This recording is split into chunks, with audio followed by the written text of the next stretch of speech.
In a time when speaking the truth is difficult, and many prefer silence, Bishop Joseph Strickland decides to break the silence.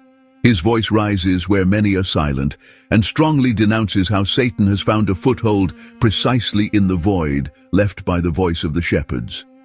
With respectful but firm and direct words, he makes an open call to the Pope, the cardinals, and all the faithful of the world. His intervention shakes the cautious balance to which the Church seems to have become accustomed, and opens a deep reflection on what it means today to truly serve Christ. A message that must be heard to the end, even if it questions many certainties.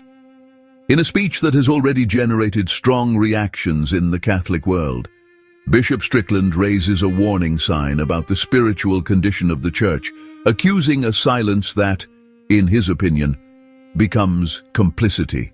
His statements, clear and without hesitation, are striking for their frankness. Strickland openly challenges the attitude of a part of the episcopate that, according to him, prefers to avoid the truth, often out of fear or comfort. "We will not change the world with fancy dinners," he says, referring to those pastors who speak the truth only in safe and small settings, but choose to remain silent once they leave that circle. A behavior that, according to him, is even more dangerous than ignorance. If the omission were the result of misinformation or confusion, it would already be a tragedy. But what he denounces is much more serious. There are bishops who know, who see, who recognize the error, and yet they remain silent. The reference to Pope Francis and some of his decisions is subtle but perceptible. Although without naming names, the bishop does not hide the sense of urgency, speaking of a crisis that has reached alarming proportions.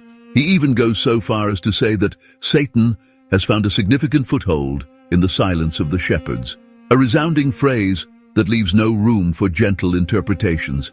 And he adds that the apostles of early times never backed down from the truth, even when it led them to persecution. If Christians today had lived in the time of the apostles, the Church would never have been born, he says, highlighting the contrast between the courage of the origins and the current caution. For Strickland, silence today is a true betrayal of the evangelical mission. It is a pastoral failure. It is a tragedy of the spirit. His words are not of condemnation, but an urgent call. It is an exhortation addressed to the bishops of the whole world to recover the courage to say what is uncomfortable and to openly confront the evil that, according to him, is infiltrating even the highest structures of the Church. No more time can be lost while error takes root and overwhelms so many souls. It is time, he says, to make 1,000 voices resonate, as St. Catherine of Siena recommended.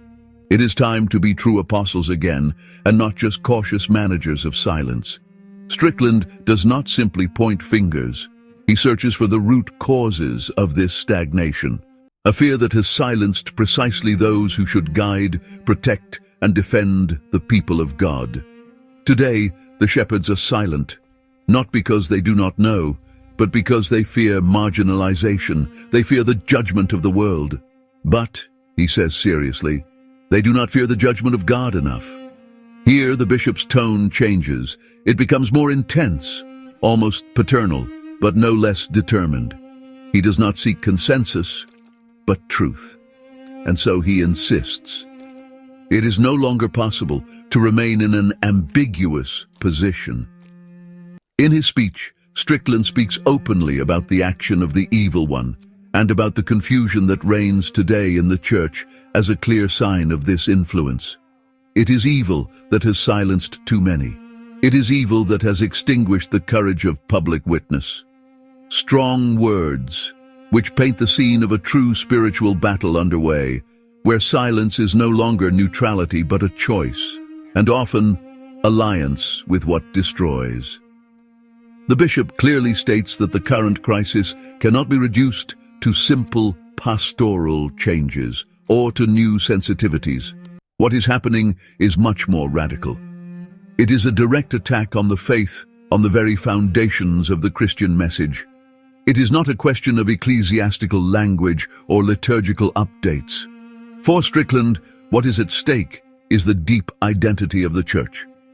And his appeal also reaches the laity. They can no longer remain on the sidelines. As in the first centuries, today they are also called to uphold the truth with prayer, witness, and word. It is no longer time to wait for only those at the top to speak. Every Christian must feel actively involved in the defense of the faith. At the center of Strickland's speech, there is also a deeper accusation, that of the way the episcopate is lived today. Too many bishops, he says, have forgotten their apostolic role to take refuge in prudence, in management, in bureaucracy. But a bishop, he says bluntly, is not a church official with a cross on his chest. He is an apostle, called to proclaim the truth of Christ even when it hurts, divides, or causes scandal. Words that come as a slap in the face, especially at a time when many in the hierarchy seem more concerned with dialoguing with the world than with guarding the heart of the faith. Strickland, on the other hand, looks to the apostles, to those first men who were not afraid to expose themselves, neither to power nor to martyrdom. If they had limited themselves to speaking among themselves in closed environments, the Church would never have seen the light of day. The bishop returns to a point he defines as crucial: the distance between what pastors say in private and what they proclaim in public. And he denounces this inconsistency as one of the main causes of the current crisis. For him, an awakening is urgent, and this awakening must come precisely from the shepherds. We cannot continue to treat the gospel as a negotiable opinion. The gospel is the truth, and whoever guards it has a duty to announce it clearly and without fear. Strickland's vision is not bleak, but lucid. He does not invoke divisions or rebellions, but a profound spiritual reform made of fidelity and courage. A church that does not speak only of welcome and listening, but also of truth, justice, conversion. Strickland concludes by stating that he prays every day for Pope Francis, for the cardinals, and for the bishops. But he clarifies, this prayer is not evasion, it is an act of love, a gesture of truth. I pray, he says, that they may awaken, that they may find the strength to say what they know, to unmask error, and to proclaim Christ frankly. If this message has moved you, write Amen in the comments. God bless you.